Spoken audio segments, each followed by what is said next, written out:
Assalamualaikum warahmatullahi wabarakatuh. Halo semuanya teman-teman, selamat malam, selamat datang kembali di channel kesayangan kita, channel Ilo Ekstrim, dan masih bersama saya Ilo.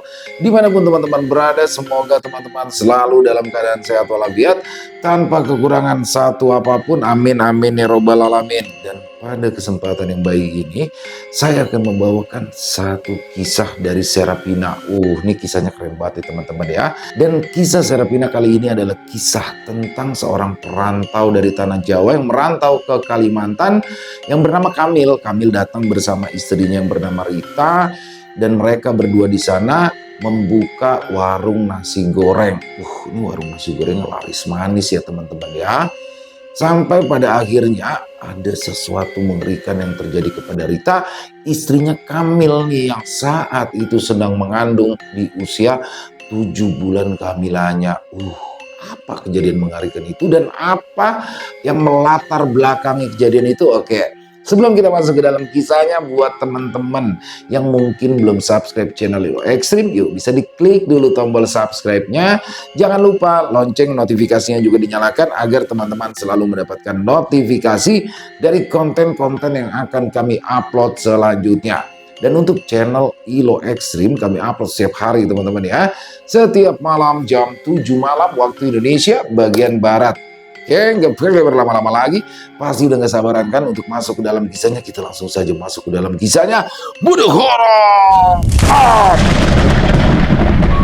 Persaingan warung di tanah Kalimantan. Kenapa ya juga ya kamu?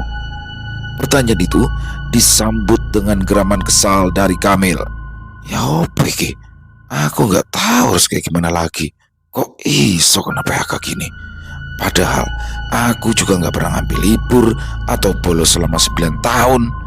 Idris menepuk pundak Kamil lesu. Bukan hanya kamu saja yang di PHK. Ini itu pemecatan massal. Gak peduli kamu karyawan teladan atau pembangkang, menurut mereka harus dikurangi, ya dikurangi. Ya, hari sial memang tidak ada di kalender. Kamil berdiri dengan kedua tangan di atas kepala yang masih tergenggam surat pemecatan dari pabrik tempat ia bekerja selama 9 tahun ini. Matanya menatap nanar di depan gerbang pabrik yang dipenuhi dengan orang-orang bernasib sama seperti dirinya. Kamu masih mending orang asli sini. Lah aku, gimana caranya balik ke Padang? Kalau uang tabunganku saja habis karena istriku kemarin minta ponsel baru. Sekarang tiba-tiba aja kena PHK. Mampus sekali aku ini, ucap Idris dengan wajah frustasi yang sangat ketara. Kamil hanya bisa berdecak dan mengumpat pelan. Kepalanya terasa pecah karena permasalahan ini. Bulan ini dia harus membayar uang sewa kos yang sudah menunggak selama 2 bulan. Sebab uang itu telah mereka pakai untuk biaya pengobatan ibu mertuanya. Gaji hasil kerjanya bulan ini juga dipotong dengan alasan biaya yang tak apa itu Kamil. Dan semua yang terkena PHK hanya mendapatkan setengah dari gaji yang seharusnya. Nyesel aku. Seharusnya kemarin aku ikut saja Parman ke Kalimantan. Kalau hasilnya bakal kayak gini, celetuk Idris ketika mereka berada di warung yang tidak jauh dari pabrik. Kamil dan Idris duduk di bangku paling belakang warung dengan sebungkus rokok yang hampir habis dan kopi hitam pahit yang dipadukan dengan bakwan jagung. Kamil yang tengah menatap kontak sang istri langsung mengalihkan pandangannya pada Idris. Mau ngapain kamu ke Kalimantan? Parman anak bagian pabrik kopi itu kan ya? Ya kerjalah di Kalimantan, balas Idris. Laki-laki seumuran Kamil itu menyesap kopi pahit dengan wajah berkerut setelah minum. Iya, Parman anak bagian kopi. Dia keluar, katanya pengen merantau sama buka usaha di Kalimantan. Dan katanya pendapatan yang diperoleh bisa 3 kali lipat daripada gaji kita di sini. Wah, gak mungkin. Kamil menghembuskan asap rokok dan membiarkan ponselnya yang masih menyala tergeletak di atas meja dengan bungkusan rokok yang telah habis. Ngapusiku, bohong. Kamu itu jangan mau tergiur sama pendapatan dia yang banyak itu. Memangnya dia kerja apa di Kalimantan sana? Mendengar pertanyaan Kamil, Idris tersenyum. Dia tahu Kamil adalah orang yang realistis. Laki-laki yang ia kenal 3 tahun lalu di tempat kerja ini sangat mengedepankan etos kerja dan hasil nyata. Wajar jika perkataannya tadi tidak masuk di akalnya. Dia itu buka warung kopi, terus ada buat jajanan khas Jawa Timuran. Idris membuang puntung rokok yang hampir habis dan menyulut kembali rokok yang baru.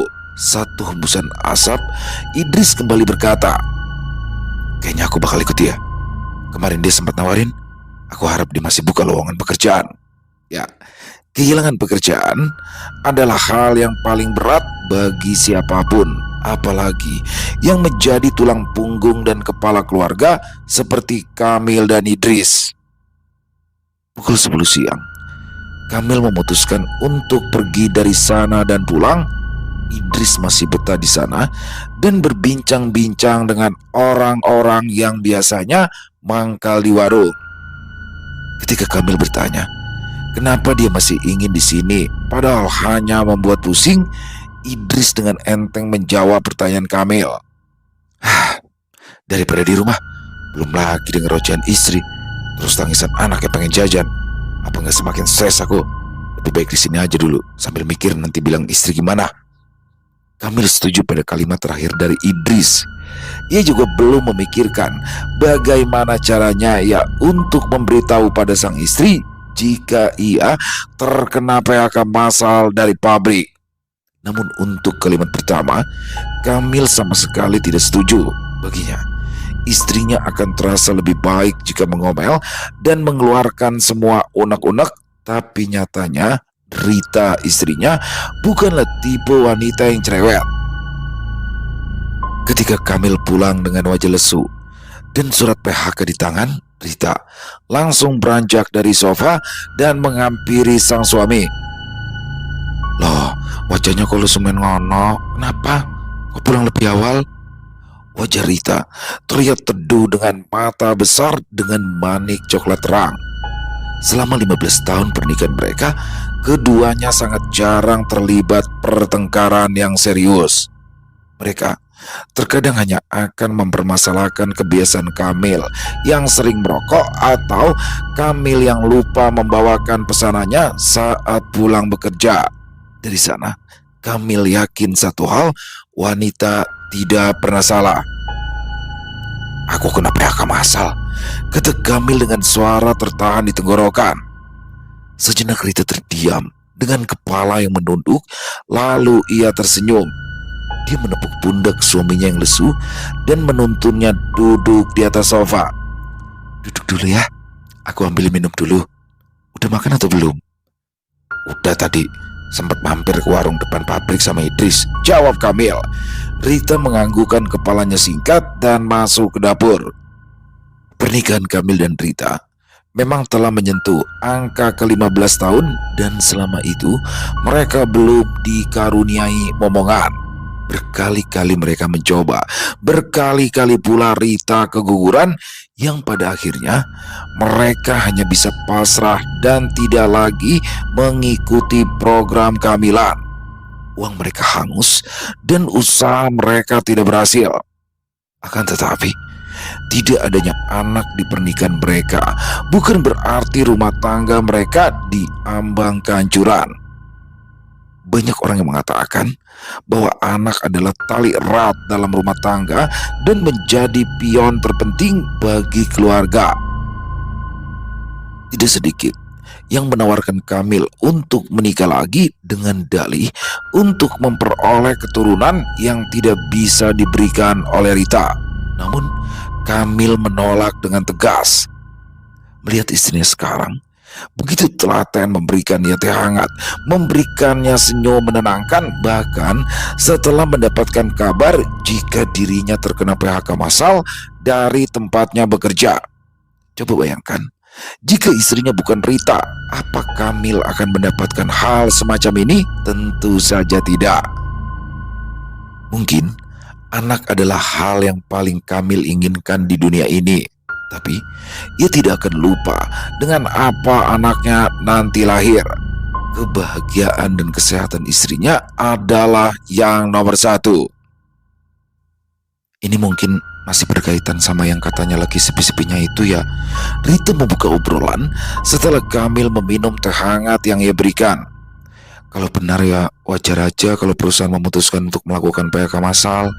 Kalau dilihat dari kamu yang udah kerja dari lama, udah pasti jadi incaran mereka buat dikeluarkan terlebih dahulu. Karena gaji kamu kan sudah pasti lebih tinggi daripada anak-anak baru itu.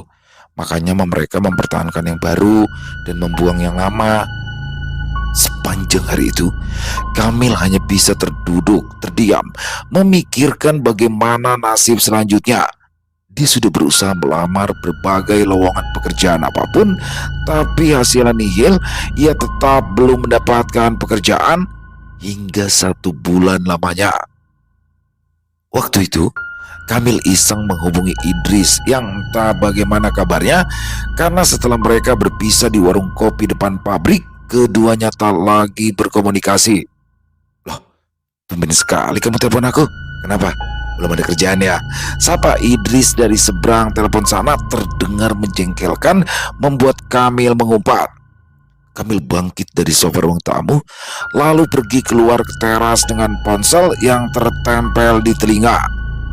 Rita baru saja datang ke ruang tamu dengan membawa jajanan ringan, hanya menatap punggung suaminya dengan bingung.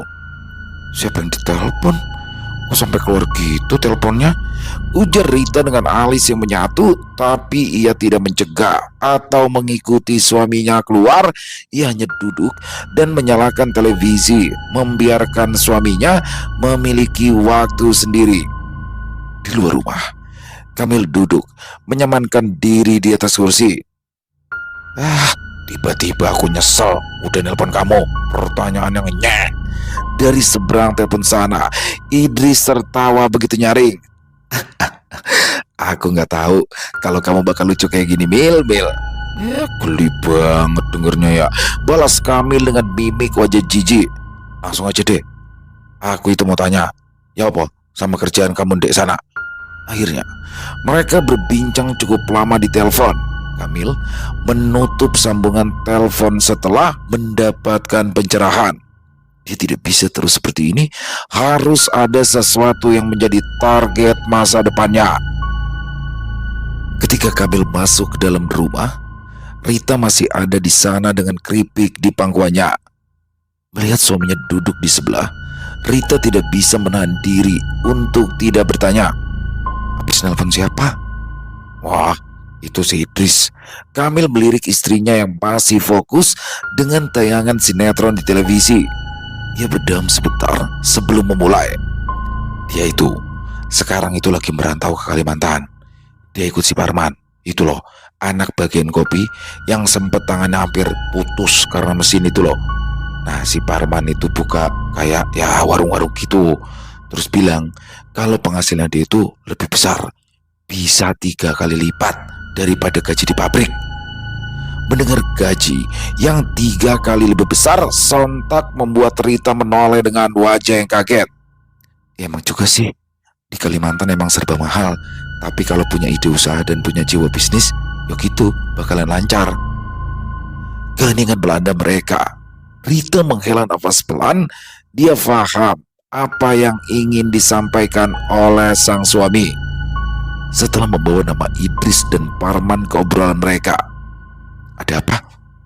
Apa kamu kepikiran ya buat merantau ke sana juga?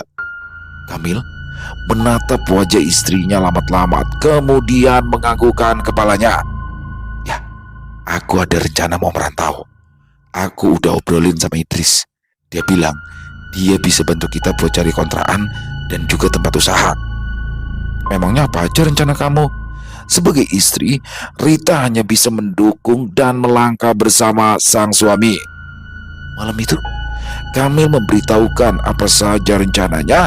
Ia berencana untuk membuka warung nasi goreng dan minuman. Dulu, ia sempat bekerja di restoran dan mungkin saja inilah saatnya bakat terpendamnya bisa disalurkan. Rita tidak bisa membantah, sebab kondisi ekonomi mereka juga sedang tidak bagus. Ia juga tidak punya saran apapun untuk mengatasi permasalahan ini. Rita akan selalu mendukung suaminya, selalu. Seperti Kamil yang tidak pernah meninggalkan ia meskipun ia punya banyak sekali kekurangan. 3 minggu kemudian, mereka akhirnya sampai di tanah Kalimantan.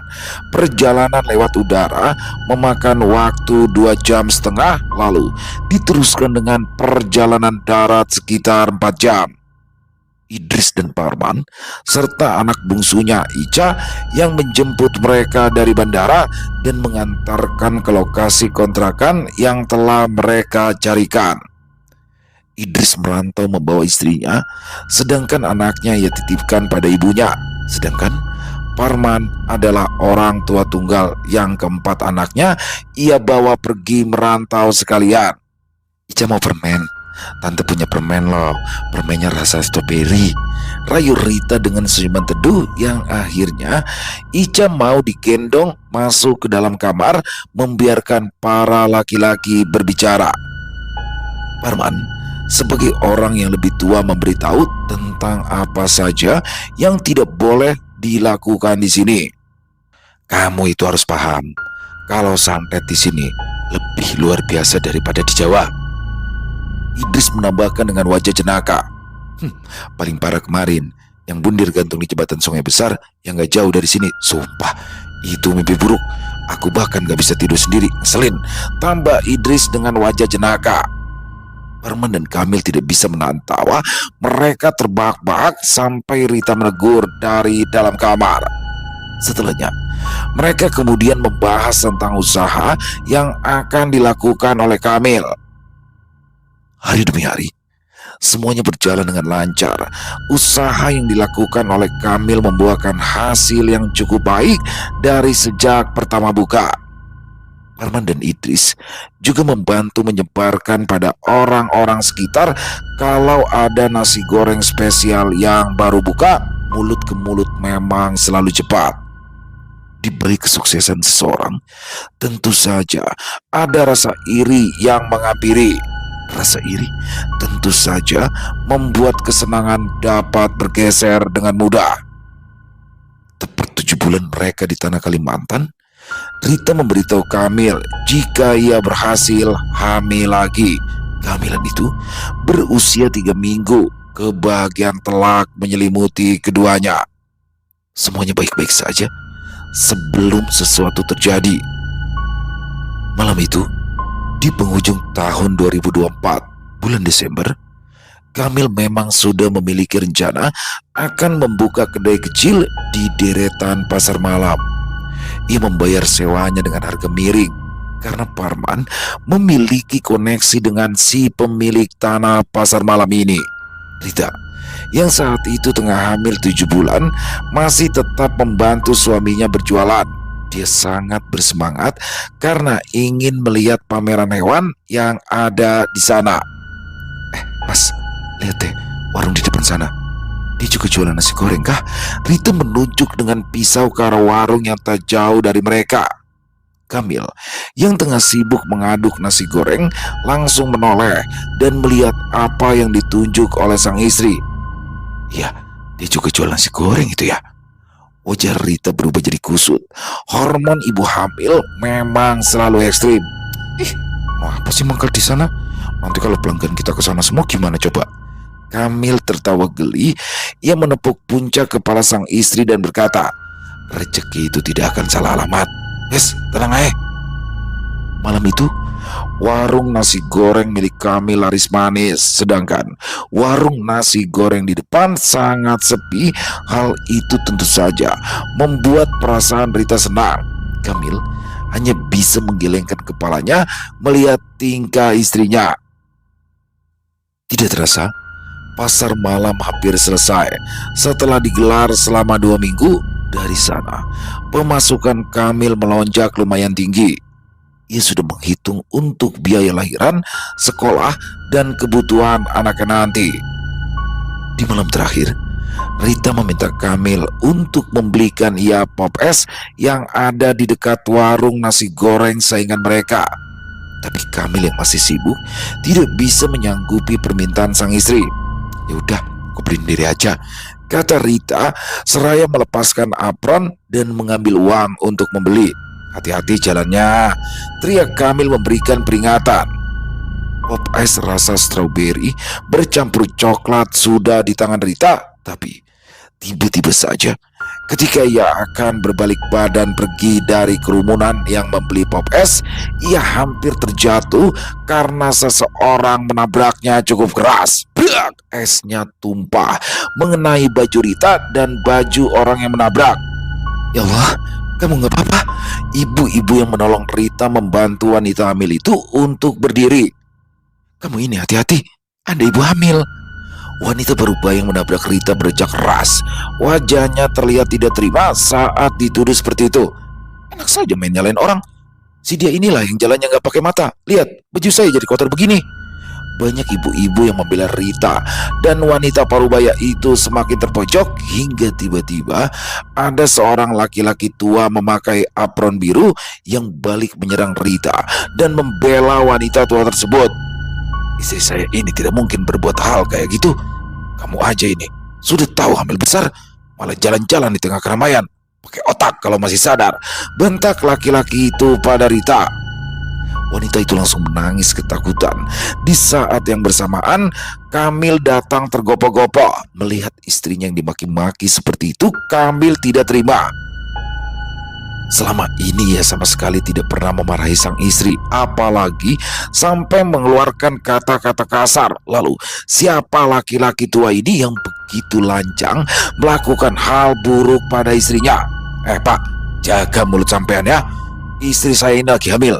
Jaga mulut Anda atau saya tidak akan menahan diri, peringat Kamil dengan nada serius. Wajahnya tampak keras. Ia sama sekali tidak bisa ditenangkan.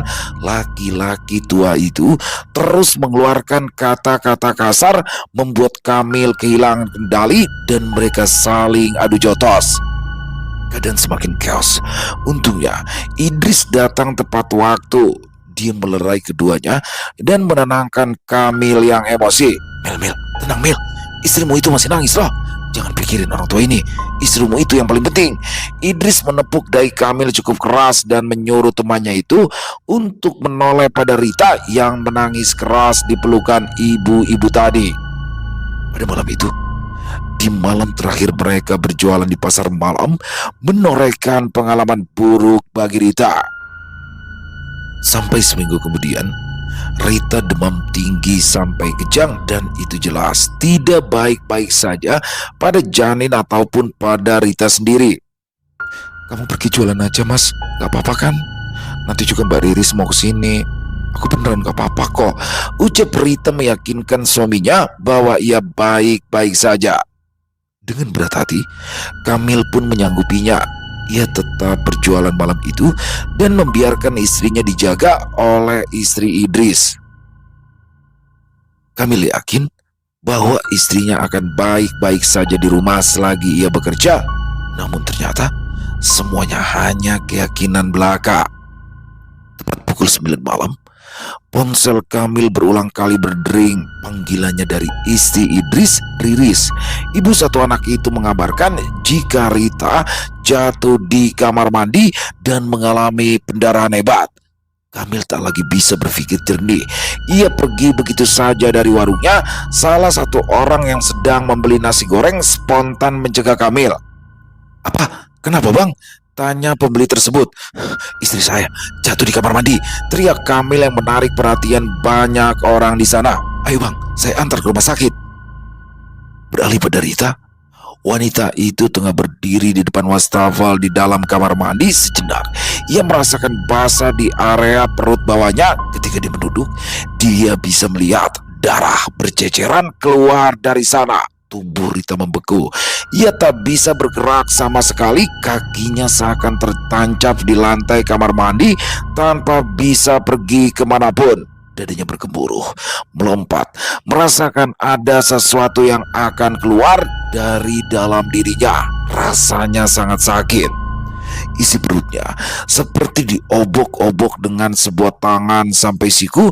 Rasa sakit perlahan menyebar, bagi jarum yang tertancap ke dalam perut merobek dan memutarnya. Darah terus mengucur. Lantai kamar mandi yang semula putih berubah menjadi merah kegelapan. Rita ingin sekali berteriak. Ia tidak sanggup menahan rasa sakitnya, tapi tenggorokannya tercekat, mulutnya terbuka lebar, ingin menjerit sejadi-jadinya, namun nihil. Tidak ada yang keluar dari mulutnya. Di antara rasa takut dan sakitnya, Rita melihat sesuatu yang menonjol di antara genangan darah miliknya. Sesuatu itu menggeliat, berwarna putih bercampur hitam. Ketika Rita mengetahui apa benda itu, dia langsung melotot dan merasakan perutnya ditusuk-tusuk dari dalam. Di antara pinggang dan perut besarnya, sepasang tangan keriput dengan kuku panjang mencengkram perutnya. "Bayi ini aku ambil dan kamu akan mati." Suara itu berbisik tepat di telinga Rita. Rita menjerit-jerit tak karuan. Ia merasa ada yang keluar dari perutnya, dan seseorang yang ada di belakang perlahan maju menghadap Rita.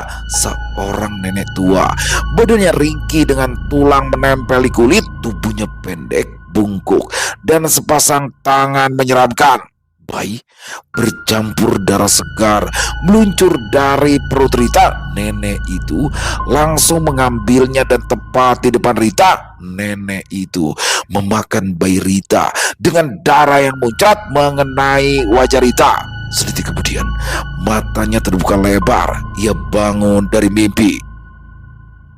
Kamil yang duduk di samping ranjang rumah sakit langsung berdiri tanpa basa-basi. Ia langsung menekan tombol emergensi untuk memanggil suster dan dokter.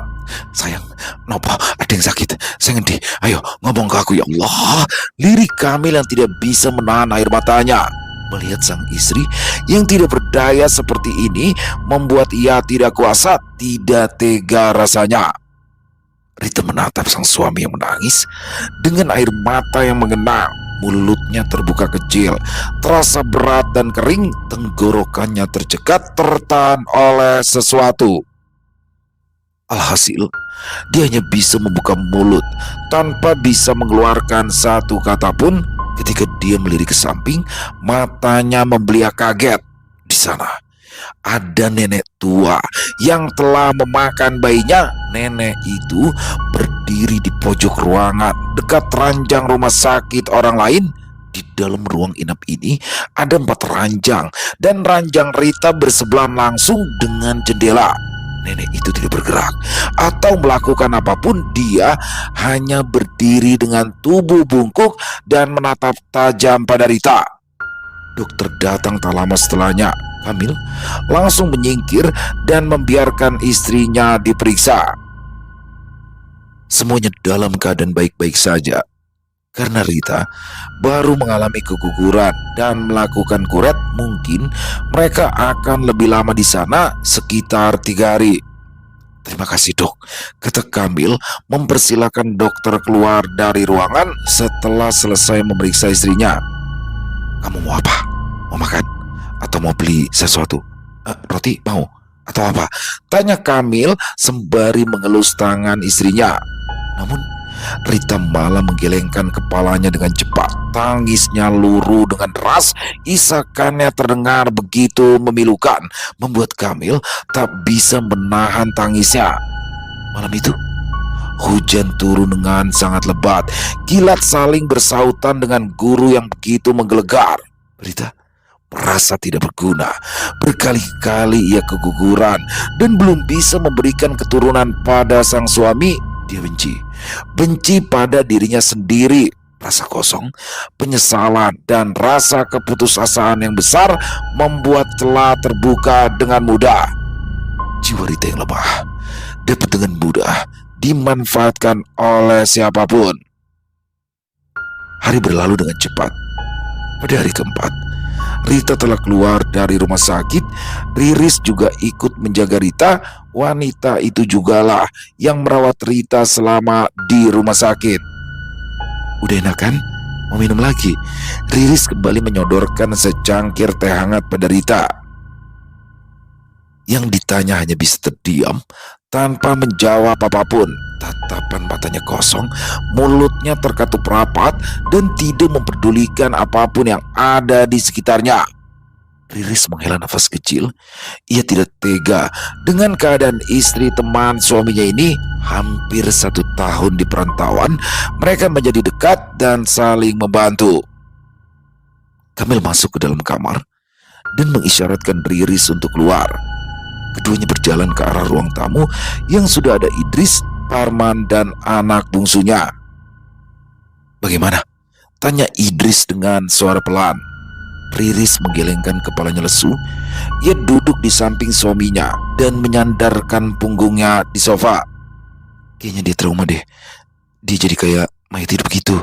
Sama sekali gak ada gairah buat ngejalanin hidup." Perkataan itu dibalas anggukan oleh yang lainnya. Mereka semua tahu bagaimana kondisi Rita sebenarnya. "Ya apa iki? Aku bingung. Kok iso kayak gini? Padahal baru aja mau senang-senang. Akhirnya anak pertama kami lahiran. Tapi kok akhirnya kayak gini ya?" lirik Kamil dengan wajah lesu dan putus asa. "Sabar Mil. Insya Allah pasti ngasih kamu kebahagiaan yang lain nanti. Sekarang kamu fokus dulu sama Rita ya. Keadaannya itu kacau banget. Bisa jadi juga jiwanya terombang-ambing." Parman menepuk pundak Kamil penuh rasa bela sungkawa. "Terombang-ambing gimana?" tanya Riris dengan dahi berkerut. Parman menarik lengan anaknya dan berkata, "Kemarin Ica lihat apa? Di kamar inap Tante Rita." Ica menatap ayahnya dengan mata yang berkedip lucu, lalu wajahnya menyiratkan ketakutan. Pandangannya beralih pada Kamil yang juga menatapnya penuh keingintahuan. Kemarin Ica lihat ada nenek bungkuk yang nakut-nakutin. Dia nakut-nakutin Tante Rita. Makanya Tante Rita nangis terus." Jawaban polos itu memang sebuah kebenaran. Parman menjelaskan jika Ica adalah keturunan istrinya yang bisa melihat hal-hal di luar nalar. Jadi nenek tua itu pasti ada di sekitaran mereka. "Aku punya kenalan dukun. Mau?" tawar Idris. Riris yang mendengar itu tentu saja tidak setuju. "Tidak, jangan dukun. Lebih baik cari ustadz aja. Kalau dukun resikonya terlalu besar, dan kita nggak tahu mereka benar apa salah. Salah-salah nanti Rita yang terkena." Benar, opsi pilihan membawa dukun ditolak mentah-mentah, dan Parman memiliki saran lain.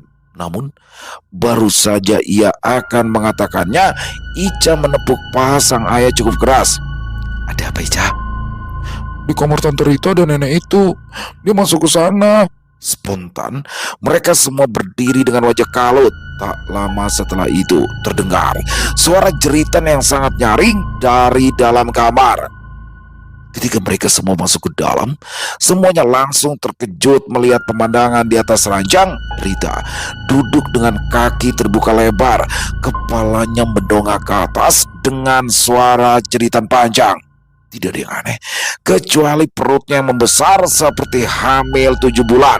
Namun itu tidak mungkin. Ya, Rita sudah keguguran dan telah menjalani kuret untuk mengangkat janinnya. Jadi bagaimana mungkin bisa perutnya kembali besar seperti itu? "Ya Allah Rita!" Kami langsung berlari mendekat dan mencoba menahan tubuh sang istri yang menggeliat tidak karuan di atas ranjang. "Suruh dia pergi. Jangan bawa anakku. Jangan makan anakku. Jangan makan anakku." Kepala Rita menengadah ke atas. Pupil matanya berubah menjadi merah. Perutnya semakin membesar dengan kedua tangan menggenggam dengan sangat erat. "Ayah, Tante Rita, ayah." Ica menangis histeris melihat Rita seperti itu. Riris segera menggendong Ica dan membawanya keluar kamar. Riris mencoba menenangkan Ica. Dia menimbang anak 4 tahun itu, ia berikan air dan menjauhkannya dari kamar. Parman dan Kamil memegangi masing-masing lengan Rita yang ingin mencekik mereka. Idris bergetar di tempat sembari menggigit bibirnya. Ia berbicara, "Aku akan panggil dukun." Jangan. Aku tahu ustadz yang bisa membantu. Aku akan menjemputnya sekarang. Gantikan aku dulu, Dris," ujar Parman setengah berteriak. Akhirnya, Idris menggantikan Parman, sedangkan Parman keluar untuk menjemput Ustadz kenalannya. Ija memberontak ingin ikut, tapi Parman tidak memperbolehkan. "Kamu di sini aja ya, ayah gak bakalan lama. Kamu sama Tante Riris dulu," kata Parman sebelum bergegas mengendarai motornya pergi dari sana. Di dalam kamar, semuanya semakin tidak karuan. Rita kehilangan kendali sepenuhnya. Wanita itu melotot, menjerit, melarang seseorang untuk memakan anaknya. Seseorang yang tidak terlihat oleh mata siapapun, seseorang yang tidak tahu bagaimana wujudnya dan apa maksudnya. Suara Rita berubah serak, bergetar, bercampur dengan tangisan. Rambut panjangnya acak-acakan, bajunya robek pada bagian perut sebab perut Rita seakan ingin meledak kapan saja. Kamil, ya Allah, Mbak Rita sadar Mbak." Idris tak kalah histeris dari Rita yang kesurupan. Laki-laki yang penuh cadaan itu kini sangat takut dengan hal-hal seperti ini. Kamil yang ditanya tak tahu harus menjawab apa, sebab ia juga bingung. Wajah pucat istrinya ia tatap penuh rasa keputusasaan. "Sayang, kenapa sayang? Kamu kenapa? Jangan bikin aku takut. Sudah cukup aku kehilangan anak kita. Aku nggak mau kehilangan kamu." Mendengar itu, Idris malah menangis. Ia sangat menyayangkan nasib buruk yang menimpa teman satu pabriknya ini dulu. Kamil adalah laki-laki lurus yang begitu baik, orang baik, berkepribadian baik dan mau menolong di saat susah. Rita juga wanita yang lemah lembut dan pengertian, tak kalah baik dari Kamil. Namun, kenapa nasib sial harus mereka alami? Sepersekian detik, kesadaran seolah menyabet kewarasan Rita. Wanita itu menoleh ke arah suaminya yang masih menatapnya dengan terkejut. "Mas, perutku sakit." Kamil mengusap wajahnya kasar. Ia menarik sang istri ke dalam pelukannya. "Kamu sadar sayang? Kamu udah sadar? Kamu baik-baik aja kan?" "Perutku sakit mas." Tiba-tiba saja Rita kembali berteriak, kali ini lebih keras dan mengerang panjang. Idris langsung sigap memegangi lengan Rita yang terasa sangat dingin dan kuat. Kamil juga merasakannya. Ia hampir menyerah dan tidak kuat. "Pegang lebih erat, Tris," teriak Kamil. "Iya, ini aku pegangin. Tapi Mbak Rita ini kuat sekali. Setan macam apa yang merasukinya?" Suasana di dalam kamar tiba-tiba saja senyap. Rita tak lagi berteriak. Kepalanya terkulai lemas di pundak Kamil. Nafasnya tersengal-sengal. Dadanya naik turun. Bau lembab, amis, bercampur menjadi satu. Jendela kamar yang ada di samping ranjang terbuka keras. Angin kencang tiba-tiba masuk, membuat hawa dingin mencekam di dalam kamar. Idris takut. Ia menelan ludahnya susah payah. Kemudian matanya berlari ke arah perut Rita.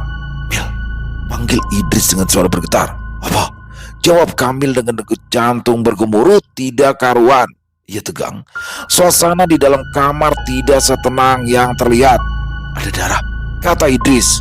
Kamil menyangga kepala istrinya di bahu, lalu menunduk melihat ke bawah, tepat di sela kedua kaki istrinya yang terbuka. Di sana, darah mulai menggenang. Perut besar Rita tampak lebih besar dari sebelumnya. Kamil mengusap perut itu dengan lembut, berharap jika Rita bisa merasa lebih baik. Namun ternyata ia salah. Tiba-tiba saja pergelangan tangannya dicekal oleh Rita. Mata istrinya merah sempurna, melotot ke arahnya, kemudian tersenyum miring. "Rita," panggil Kamil lembut. Ia menelan ludahnya susah payah, tidak memungkiri jika ia takut dengan istrinya saat ini. Tatapan mata ini tidak seperti Rita biasanya. Kali ini tampak dingin, mengejek dan menantang. Rita memberontak kuat. Ia bahkan bisa dengan mudahnya mengempaskan dua laki-laki dewasa tersebut dengan sangat mudah. Kamil terhempas tepat di bawah jendela, meringis, merasakan sakit karena terhantam tembok. Kepalanya juga terbentur kerangka besi yang melingkari jendela. Sedangkan Idris terhempas menabrak kursi yang ada di kamar. Punggungnya terasa sangat nyeri dan sakit. Kekuatan Rita benar-benar di luar dugaannya. Idris, ayo pegangin Rita!" teriak Kamil sembari bangkit dari jatuhnya. Rita berdiri di atas ranjang, perutnya menjulang besar tampak menakutkan dengan bintik-bintik merah yang menjalar dan darah yang terus mengucur dari area kewanitaannya. "Kalian semua, kalian akan mati!" jerit Rita menunjuk pada Kamil dan Idris yang berdiri di bawah ranjang. Mereka berdua mengamati Rita dengan waspada. Rita tertawa kencang, jari telunjuknya menunjuk ke arah Kamil. "Kasihan sekali, anakmu sudah aku makan, dan setelah ini aku akan membawakan wanita ini juga wangi, lezat, aku suka." Siapa kamu?" balas Kamil dengan emosi yang tiba-tiba meluap. "Keluar dari tubuh istri saya. Kamu itu cuma setan yang gak jelas, yang bisanya cuma mengambil manfaat dari manusia." "Kalau aku tidak mau bagaimana?" Rita tiba-tiba melompat dari atas ranjang dan akan berlari ke arah pintu. Tepat saat itu juga Parman datang. Kelegaan langsung menghiasi wajah takut Idris yang melihat juga seorang laki-laki tua memakai baju koko dan tasbih di tangannya. Tubuh Rita ditahan oleh Parman tepat di depan pintu. Ustadz yang melihat keadaan Rita yang sudah tak karuan menggelengkan kepalanya. "Astagfirullah, energi negatifnya besar sekali," ucap Ustadz dengan berat hati. Kamil langsung membawa Rita untuk duduk di lantai, dibantu Parman yang masih memegangi kedua lengan Rita yang terus memberontak. Pak, tolong istri saya, Pak. Saya nggak mau Pak kehilangan dia, Pak. Saya mohon, Pak," pinta Kamil dengan suara memelas. "Alhamdulillah, untungnya ini belum terlambat. Apakah darah yang keluar tadi? Ada sesuatu yang ikut keluar?" tanya sang ustadz seraya duduk di depan Rita. Tangan kanannya memegang dahi Rita. Rita menjerit. Suhu badannya naik drastis. Dari yang sedingin es berganti menjadi panas. Kamil dan Parman ikut merasakan suhu panas tersebut. Idris mengelap keringatnya dengan telapak tangan. Ia berjalan ke arah pintu dengan cepat. Ia takut sekali. Ia tidak tahan di sini dan pergi dari sana.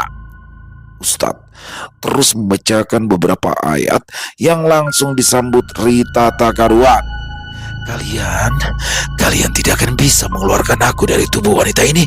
Aku akan menghabiskan dulu jiwanya, barulah aku akan keluar." Rita berteriak tepat di depan wajah sang ustadz. Ustadz itu tidak memperdulikannya. Ia terus saja berzikir, mencoba menerobos pintu kasat mata yang dibuat oleh jin yang tengah merasuki Rita. "Aku adalah jin yang paling berkuasa. Kalian tidak akan..." Tiba-tiba suara Rita terhenti. Ustadz itu mencengkram kepala Rita lebih erat. Rita menjerit. Matanya yang merah bergulir ke kanan dan kiri seolah mencari celah untuk melarikan diri. Namun tidak semudah itu.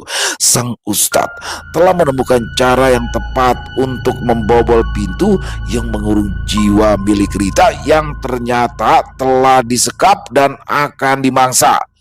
Kamil tidak tahu bagaimana caranya ustadz itu menolong istrinya, tapi Kamil sangat berharap bahwa semuanya akan baik-baik saja. Beberapa menit kemudian, keheningan kembali melanda. Rita sudah terkulai lemas dengan kepala yang menunduk, nafasnya naik turun tidak karuan. Sang ustadz menurunkan tangannya dari kepala Rita, lalu turun menyentuh perut Rita yang masih menggelembung besar. Ustadz itu membacakan doa lagi, yang kali ini disambut dengan Rita yang setengah sadar. "Sakit, perutku sakit sekali, aku gak kuat, tolong," lirihnya dengan suara lemah. Rita, kamu sadar ya?" Kamil menepuk pipi sang istri ringan. "Santet ini kuat sekali, tapi syukurnya wanita ini memiliki kekuatan batin yang begitu besar sehingga jin tersebut tertekan dan santetnya berbalik pada sang pengirim," ucap ustadz dengan mengelus perut Rita yang disambut dengan tangisan keras. Setelah mengelusnya selama 3 kali, ustadz itu menekan perut Rita dengan keras.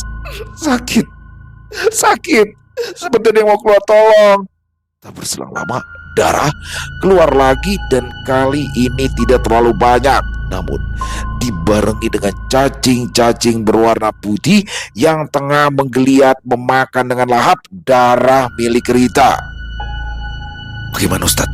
Apa sudah selesai? Parman mengelus pundak Rita dengan lembut. Dia melihat ke arah cacing-cacing itu dengan menahan bual karena bau amis yang bercampur baur dengan bau busuk. Sudah selesai. Alhamdulillah. Santet itu sudah berbalik pada pengirimnya. Saya tidak tahu jenis santet apa yang mereka kirim, tapi syukurnya wanita ini memiliki kekuatan yang begitu besar, bisa menekan jin nenek-nenek tersebut dan mengirimkan balik pada sang pengirim. Penjelasan dari sang ustadz membuat mereka lega. Ustadz itu juga menyarankan untuk membawa Rita ke rumah sakit. Perut Rita tidak bisa langsung kempes begitu saja. Sudah pasti ada penyakit yang tersembunyi di sana, sisa-sisa dari santet tersebut. Malam itu juga Kamil kembali membawa Rita ke rumah sakit. Para dokter dan suster yang sebelumnya menangani Rita sangat terkejut melihat kondisi perut Rita yang kembali membesar. Penjelasan yang diberikan oleh dokter pun tidak terlalu dimengerti oleh Kamil. Operasi malam itu dilakukan untuk prosedur pembedahan perut Rita. Semalam suntuk, Kamil berjaga di depan pintu operasi dengan Idris, sedangkan Riris pulang. Parman juga tidak bisa meninggalkan keempat anaknya di rumah sendirian. Besok baru ia akan datang lagi. Operasi itu berjalan lancar. Kamil mengucapkan syukur yang sangat dalam. Setelahnya, Rita pun dipindahkan ke ruangan intensif untuk pemulihan pasca operasi. Keesokan harinya, Parman datang tanpa Ica, tapi ia membawa berita besar. Tadi pagi, Pak Jono meninggal. Pak Jono? Siapa itu? Tanya Kamil seraya memantik rokok. Mereka berdua berada di kantin rumah sakit. Rita dijaga oleh Riris dan Idris. Jadi Kamil dipersilakan untuk makan dulu ke bawah. Itu loh, yang buka warung nasi goreng, gak jauh dari warung nasi goreng kamu waktu pasar malam. Parman menggeser es teh di hadapan Kamil, lalu berkata lagi, dia itu yang nyantet kamu. Perkara menurut dia, karena warung nasi gorengmu, warungnya itu jadi gak laku. Terus keributan yang terakhir kalinya itu loh, juga termasuk. Katanya dia sakit hati. Kamil merenung. Mendengar penjelasan tersebut, ia tidak ingin membalas dendam atau membuat perhitungan pada seseorang yang telah mengirimkan santet pada istrinya. Dia hanya berharap kehidupannya akan baik-baik saja setelah ini. Tidak mengapa jika ia dan Rita belum memiliki anak, mereka berdua masih bisa hidup sampai maut memisahkan mereka. Selesai. Wow, luar biasa. Kisah dari Serapina. Keren banget ya. Ini saya suka nih kisah-kisah model gini ya. Ini berarti udah kisah keduanya Serapina ya di channel Lilo Ekstrim. Dan yang kedua ini puas banget dengernya. Bagaimana di sini Kamil dan Rita yang merantau ke tanah Kalimantan akhirnya harus mengalami kejadian yang sangat mengerikan. Yang pertama dia kehilangan calon bayinya. 7 bulan loh kandungannya, dikit lagi tuh dia harus kehilangan, harus rela, udah ikhlas si Kamilnya ya, tapi ada susulannya. Dan ternyata itu semua adalah santet teman-teman. Yang mana santet itu tidak hanya ingin menggugurkan kandungannya saja, tapi juga ingin membunuh Rita sekaligus Kamil. Alhamdulillahnya untungnya ya, datanglah sang ustadz yang dipanggil oleh Parman, hingga akhirnya bisa diselamatkan. Bahkan santet itu sudah berbalik kepada pengirimnya. Ini santetnya ngeri banget ya, berwujud sosok nenek-nenek tua yang dia ngambil bayinya jadinya dimangsa. Ngeri banget ya. Dan ternyata di sini orang yang menyantet Kamil dan juga Rita itu adalah sesama perantau dari tanah Jawa juga, namanya Jono. Dia itulah yang buka warung nasi goreng di dekat warung nasi gorengnya si Kamil di pasar malam. Ditambah lagi ada udah dari awal udah ngiri tuh kan, karena warung nasi gorengnya kami rame. Ditambah lagi kejadian istrinya nggak sengaja tabrakan sampai Kamil dan Jono baku hantam di situ. Dan di sini akhirnya Jono mendapatkan karmanya, santet itu berbalik dan Jono pun meninggal. Luar biasa, keren, pakai banget. Ini kisahnya hidup ya, hidup banget ya kalau menurut saya. Jadi saya membawanya juga enjoy dan alhamdulillah Serapina, terima kasih. Ditunggu lagi kisah-kisah keren selanjutnya. Dan semoga kisah barusan bisa menghibur teman-teman semua para pecinta penikmat horor misteri. Lebih khususnya lagi kepada para subscriber dari channel Ilo Extreme. Buat yang suka dengan videonya bisa diklik tombol like atau tombol jempolnya. Boleh juga dong dibantu di share ya. Link videonya ini ke teman-teman yang lain agar juga ikut merasa terhibur. Dan buat teman-teman yang punya komentar lain, yang punya pendapat lain, silahkan bisa menuliskan di dalam kolom komentar. Di akhir kata, saya Ilo mengucapkan permohonan maaf apabila mungkin dalam pembawaan kisahnya barusan ada kata-kata saya yang salah ataupun ada kata-kata saya mungkin yang kurang berkenan. Saya mohon dibukakan pintu maaf yang seluas-luasnya. Sampai berjumpa lagi di konten-konten kami selanjutnya yang pasti tidak kalah ngerinya, pasti tidak kalah seramnya. Masih bersama saya Ilo di channel Ilo Extreme. Salam sehat, sukses selalu untuk kita semua. Wassalamualaikum warahmatullahi wabarakatuh.